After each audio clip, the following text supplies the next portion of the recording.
नमस्कार, आप देख रहे हैं न्यूज़ टाइम और मैं आपके साथ हूं विनोद जॉन पॉल। आइए आगे बढ़ने से पहले एक नज़र डालते हैं आज की सुर्खियों पर।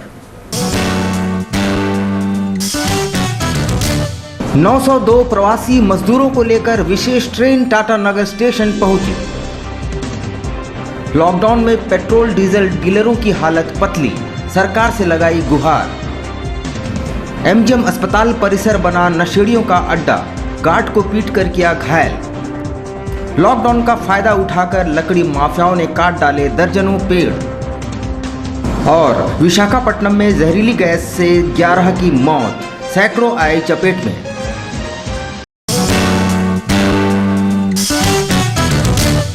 और अब खबरें विस्तार से। लॉकडाउन 3 के जद्दोजहद के बीच गुरुवार को विशेष ट्रेन से 902 प्रवासी मजदूर टाटा नगर स्टेशन पहुंचे।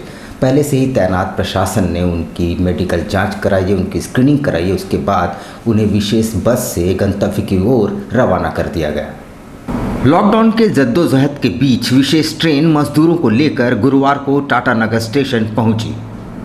रेल प्रबंधन और जिला प्रशासन द्वारा पहले से ही तैयारियां की गई थी। टाटा नगर स्टेशन में हर तरह की सुरक्षा व्यवस्था टाइट थी। कुल 902 श्रमिकों को पहले नाश्ते कराए गए, फिर वहां तैनात विशेष मेडिकल टीम द्वारा सभी का मेडिकल जांच कराया गया। उन्हें लॉकडाउन के नियमों को समझाया गया, साथ ही तरह तरह के एहतियात बरतने की हिदायतें भी दी गई। इन मजदूरों की कहानी भी दिल दहला देने वाली है। ये मजदूर अपने परिवारों से दूर 4 पैसे कमाने की आस में तेलंगाना गए थे, पर वहां लॉकडाउन में फंस गए। भोजन पानी की समस्या हो गई, काम भी जाता रहा।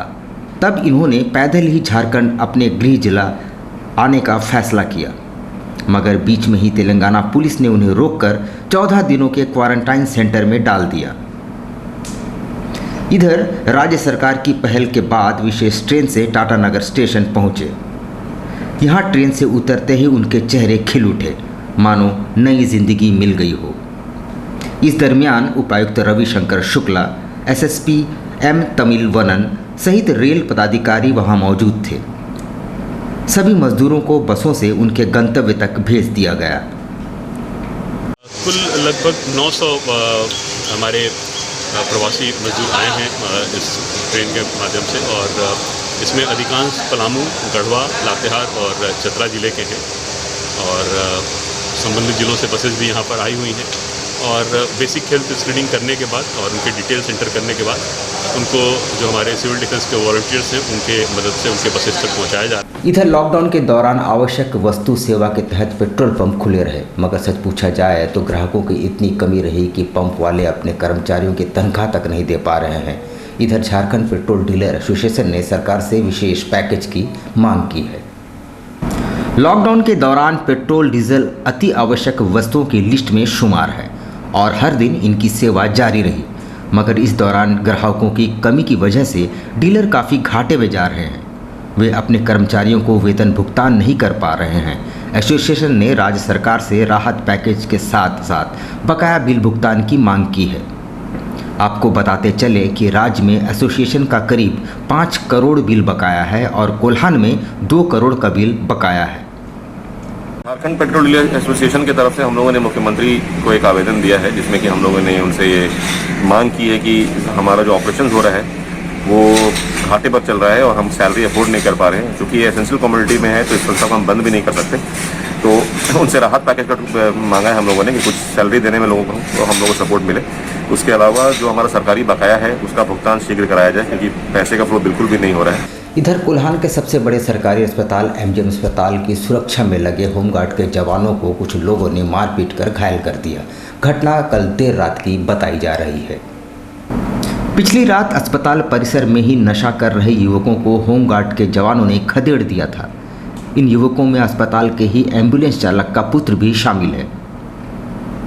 बाद में देर रात को डंडे व अन्य औजार के साथ रात को आए होमगार्ड जवानों पर उन्होंने हमला कर दिया, जिससे 2 जवानों को चोटें आई है।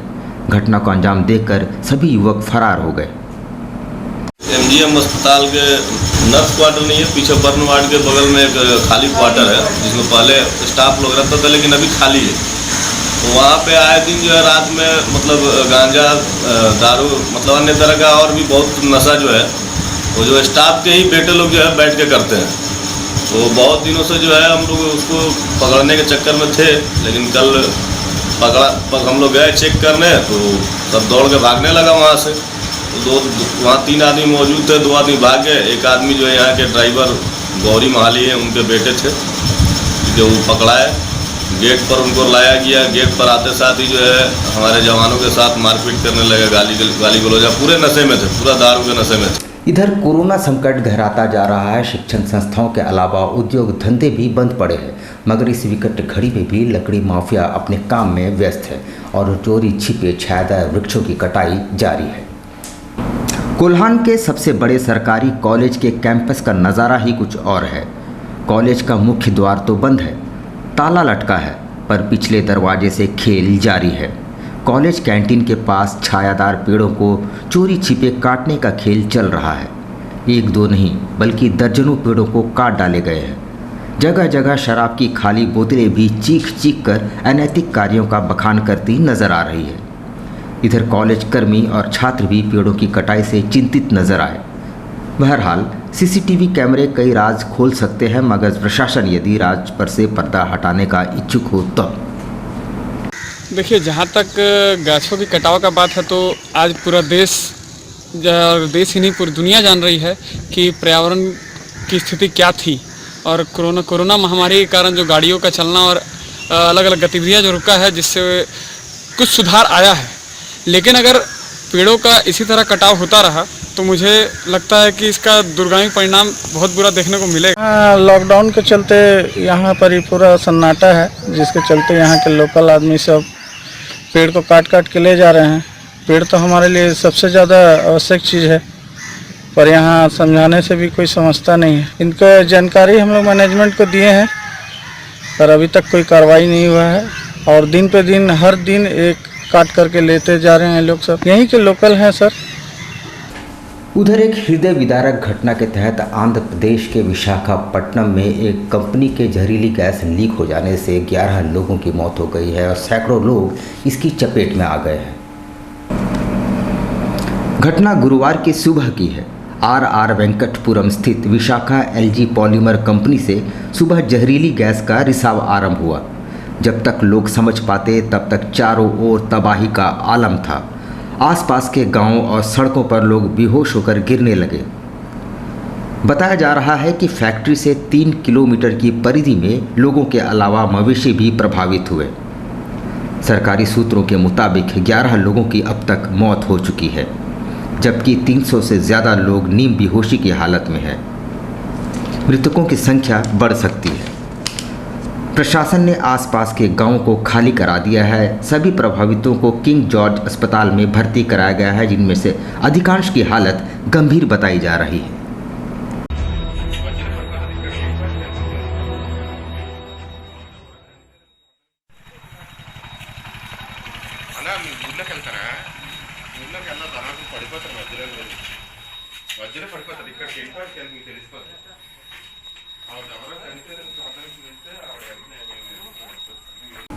इधर लॉकडाउन के दौरान मंदिरों के पट तो बंद है, मगर बुद्ध पूर्णिमा के मौके पर ऑनलाइन ही कोरोना महामारी से निजात दिलाने के लिए पूजा अर्चना का दौर जारी रहा। झारखंड बोधि सोसाइटी द्वारा इस मौके पर हर वर्ष धूमधाम से बुद्ध पूर्णिमा मनाई जाती है, पर इस वर्ष लॉकडाउन की वजह से सीमित नियमों के तहत आराधना और अर्चना की गई।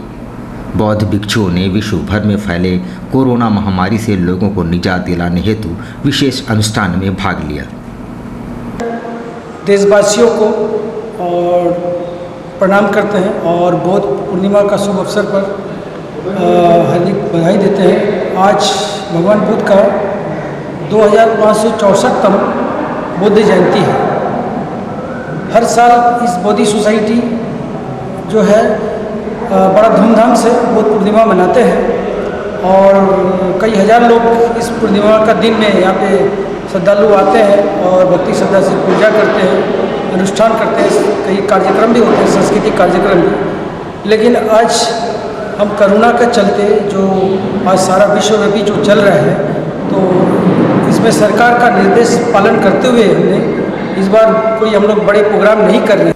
उधर बागबेड़ा से पैदल चलकर जिला मुख्यालय पहुंची ये महिलाएं ठगी की शिकार हुई हैं और प्रशासन से अपनी खून पसीने की कमाई वापस दिलाने की मांग कर रही है। बस्ती में एक महिला समिति का गठन किया गया था।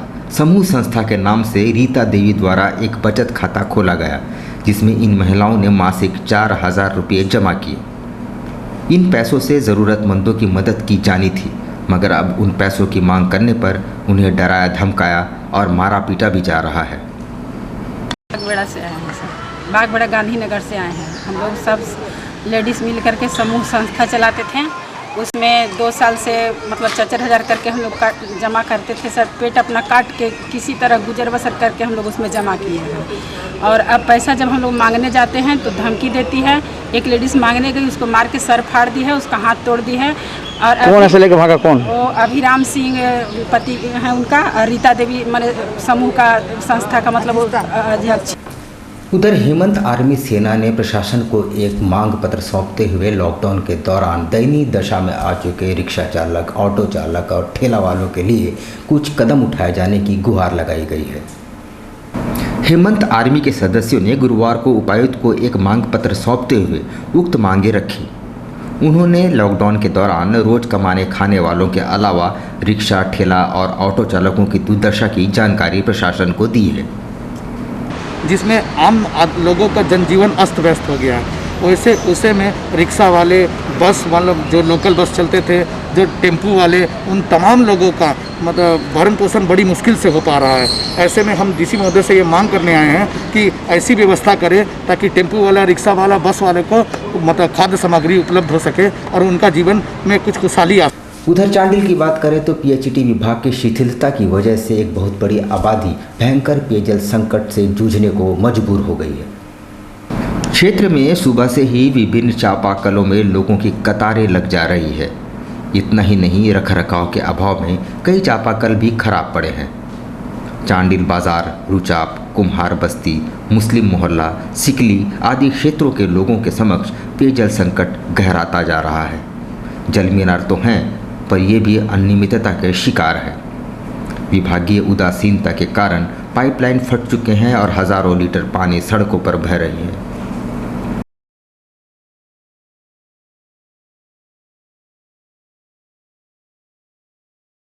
फिटिंग सही नहीं हो चुका है, जो मिस्त्री बताया था। दूसरी, दूसरी एक टूटी हुई दीवार ऊंचा है, जो गिर जाने से किसी दिन भी एक्सीडेंट हो सकती है।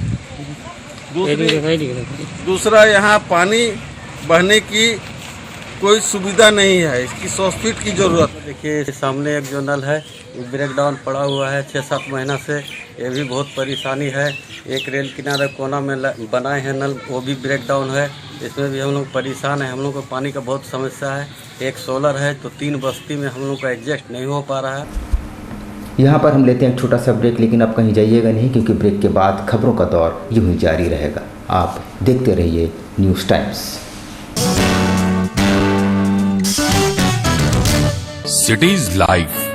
सिटीज लाइफ होलसेल बाजार पूरे परिवार के लिए अब अच्छे दिन आ गए हैं। जमशेदपुर में होलसेल रेट पर कपड़ों की करें खरीदारी, बेहतर से बेहतर डिजाइन एवं स्टाइलिश क्लॉथ खरीदें, वे भी बाजार से कम कीमत में। आया जमाना नारियों के आजादी का, हम भी देते हैं साथ। एक से बढ़कर एक डिजाइनों के साड़ियां लेकर, चाहे लेनी हो बनारसी साड़ी, कांजीवरम, तांत, जामदनी, सिल्क, कॉटन साड़ी या फिर फैंसी साड़ी, सभी के कलेक्शन का है विशाल भंडार। बच्चों के jeans, T shirt, shirt, sherwani, बच्चियों के लिए भी है खास frock, kurti, suit, T shirt, jeans. For gents suit, sherwani, casual, formal एवं पार्टी वियर शर्ट के हैं कई variety. For ladies salwar suit piece, kurti, suit, lehenga और साथ में है fancy top.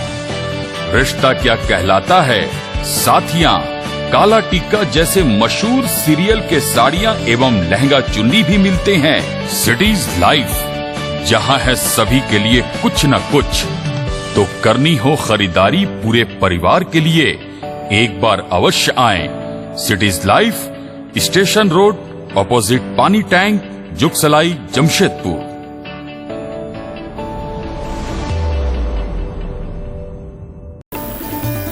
Indian Bakery, specialist in cakes and confectionery items.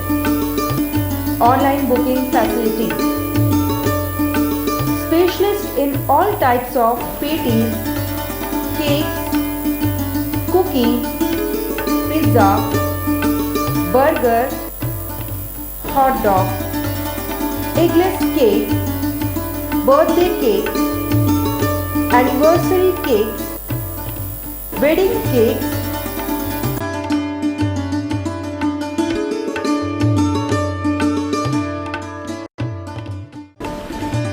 cream rolls, fruit cakes, all types of biscuits, marriage anniversary cakes, and school order specials. Please do visit with your friends and family.